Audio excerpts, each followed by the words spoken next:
Кто-то из скептиков твердит, что запланированные мероприятия будут реализованы лишь на бумаге. Оптимисты, как правило, не вступают в полемику, для этого у них нет времени. Они просто стараются сохранить природу в первозданном виде, благоустраивают города и поселки, делают наш мир чище и комфортнее для проживания. К этой категории людей, безусловно, относится и Комитет по экологии и природным ресурсам. Ведь благодаря нашим с вами общим усердиям Ингушетия вошла в число самых экологически чистых регионов России.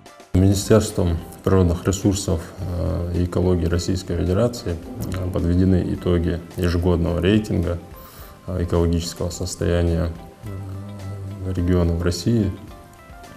Здесь основной компонент – это атмосферный воздух, и Ингушетия стала лидером этого рейтинга. 3 субъекта стали лидером. А руководитель Комитета Республики по экологии и природным ресурсам Магомед Бабхоев награжден почетной грамотой.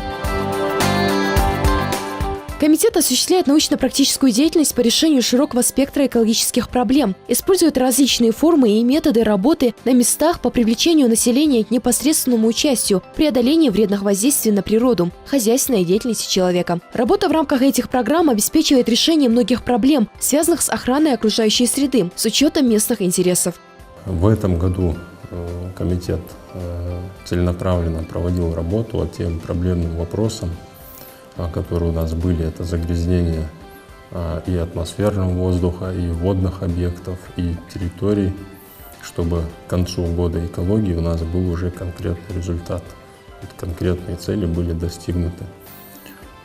Уже за прошедшее время у нас есть определенные достижения и результаты.